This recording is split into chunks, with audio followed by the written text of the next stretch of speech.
முகத்தை மறைக்காதீர் தேவனே. Praise the Lord. ஆண்டவரே, உமது கருணையினால் மழையென உறுதியாக என்னை நிலைநிற்கச் செய்தீர். முகத்தை மறைத்து கொண்டீர், நான் நிலை கலங்கி போனேன். திருப்பாடல் சங்கீதம் 30:7.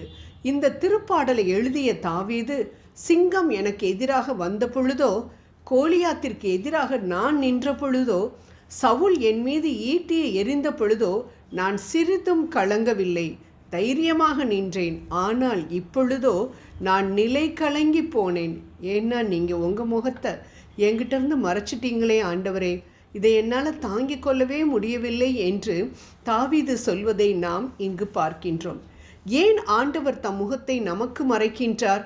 பொங்கி எழும் சீற்றத்தால் இமை பொழுதே என் முகத்தை உனக்கு மறைத்தேன், ஆயினும் என்றுமுள்ள பேரன்பால் உனக்கு இரக்கம் காட்டுவேன் என்கிறார் ஆண்டவர் என ஏசாயா 54:8 வாசிக்கின்ற பிரகாரம் ஆண்டவர் தம் முகத்தை நமது கோபத்தினால் மறைக்கின்றார் என பார்க்கின்றோம்.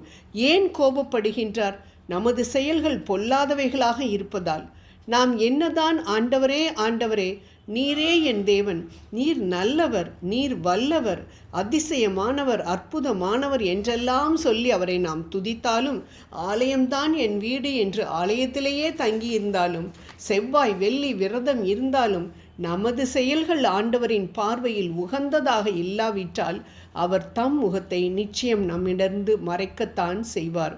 அவர் முகத்தை மறைத்து விட்டார் என்றால் நிச்சயம் நாம் நிலை குலைந்து போவோம். ஆகவே நமது செயல்கள் ஆண்டவருக்கு முன்பாக ஏற்புடையதாய் இருக்க வேண்டும். ஏன் ஆப்பிளை தூக்கி போட்டால் அப்படியே அது மேலே போய்விடாமல் கீழே விழுகின்றது என்பதற்காக லா ஆஃப் கிராவிடேஷனை பற்றி நாம் அறிய வேண்டும் என்றால் ஃபிசிக்ஸ் புக்கை படிக்க வேண்டும். ஆனால் எது ஆண்டவருக்கு ஏற்புடைய காரியம், எது அவர் விரும்பாத செயல் என்பதை அறிய வாழ்வின் புத்தகமாகிய பைபிளை முறையாக படிக்க வேண்டும் என்று நாம் அறிந்து கொள்கின்றோம். இணைச்சட்டம் உபாகமம் 32:19-20 ஆண்டவர் தமது பிள்ளைகளுக்கு தன் முகத்தை மறைக்கிறார் என்று பார்க்கின்றோம். ஏன்? அவர்கள் அவரை கோபப்படுத்தினதால். நம் பிள்ளைகள் தவறு பண்ணும் பொழுது நமக்கு கோபம் மட்டும் வராது, மனவேதனையும் வரும். ஏங்க உங்கள் பையன் இப்படி பண்ணிகிட்ருக்காங்க இங்கே அப்படின்னு யாராவது சொன்னாங்கன்னா முதல்ல நமக்கு அப்படியா பண்ணிகிட்ருக்கான் என்று கோபம் வரும். ஐயையோ இப்படி பண்ணிவிட்டானே என்று அடுத்து வேதனை வரும். ஆனால் அதே நேரம் பக்கத்து வீட்டு பையன் ஏதாவது தவறு செய்துவிட்டால் நமக்கு கோபமும் மனவேதனையும் வராது. ஆனால் நமது பிள்ளைகள் பண்ணிவிட்டால் நம்மால் அதை தாங்கிக் கொள்ளவே முடியாது.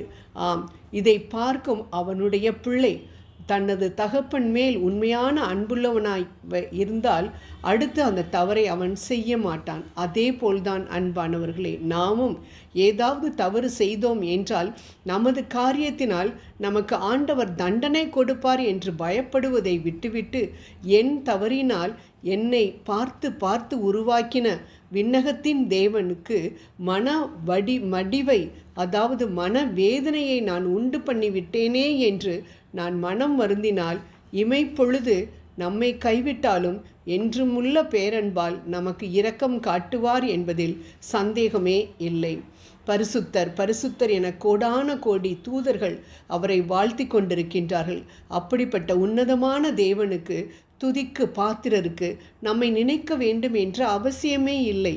ஆனால் என் பிள்ளையினால் நான் காயப்பட்டேன், கருத்திருக்கின்றேன் என்று எரேமியா 8:21 அவர் புலம்புவதை நாம் பார்க்கின்றோம்.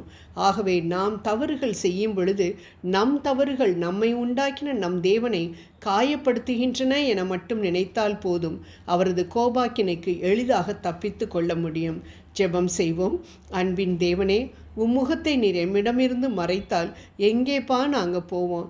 தயவு செய்து மறைக்காதீங்கப்பா. நீங்கள் கோபப்படுகிற மாதிரி எந்த காரியத்தையும் நான் செய்யாதபடிக்கு என்னோட நீர் தங்கியிருக்க உம்மை வருந்தி அழைக்கின்றேன். ஆமேன்.